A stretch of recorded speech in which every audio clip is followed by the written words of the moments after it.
Un ambassador's lunch des plus originaux. Un rendez-vous inédit pour le Monaco Economic Board qui s'est tenu en fin de semaine dernière au sein de l'Automobile Club. Une conférence qui invitait pour la première fois les entrepreneurs monégasques, non pas à l'heure du déjeuner, mais en soirée, à découvrir non pas une, mais deux destinations, la Slovaquie et la Moldavie.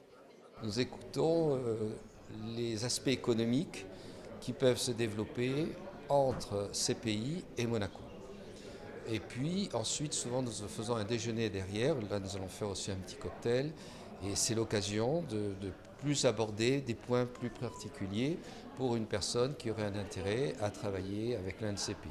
La Slovaquie est très très très connue aujourd'hui pour être certainement un des premiers producteurs d'Europe en matière de véhicules automobiles, mais il y a aussi beaucoup d'agriculture, donc on peut très bien travailler avec eux au niveau agriculture. Je viens d'apprendre qu'un de nos adhérents qui fait de l'huile d'olive vient de distribuer son huile après notre séjour en Azerbaïdjan il y a quelques mois. Le souverain se rendra au mois de mai en Slovaquie, puis en Moldavie lors de visites officielles.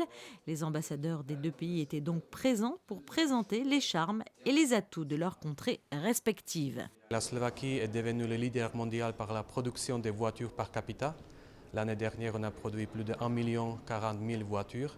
Et aujourd'hui, j'aimerais bien vraiment de présenter la Slovaquie comme un pays dynamique, jeune, très industrialisé, parce que la moitié de notre PIB est produit par l'industrie. C'est-à-dire vraiment, il y a beaucoup d'intérêt. Par exemple, il y a déjà des premières hirondelles des coopérations entre la Slovaquie et la Monaco. C'est l'investissement de la société Mecaplast qui produit des produits pour l'industrie automobile qui est déjà installée en Slovaquie. Il y a d'autres secteurs de coopération comme la protection de l'environnement, dans les coopérations entre des start-up, parce que le secteur des start-up est très très développé en Slovaquie. Il y a peut-être de la coopération possible dans le domaine de traitement des déchets, traitement des eaux usées, c'est-à-dire vraiment dans plusieurs domaines il y a des possibilités de coopérer. Située au cœur de l'Europe centrale, la Slovaquie est devenue au fil des ans très attractive pour les investisseurs, à l'image de l'entreprise monégasque Mecaplast qui y a implanté l'an dernier une nouvelle usine. Par ailleurs, l'économie slovaque est l'une des plus dynamiques de l'Union européenne.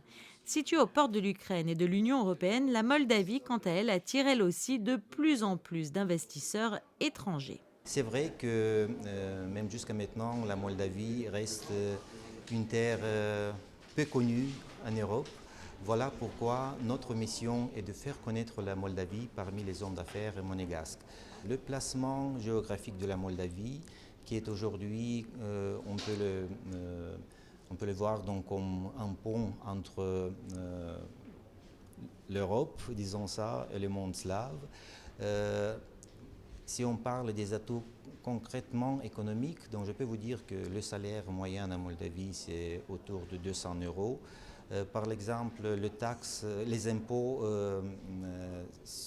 pour les sociétés, c'est de 12%.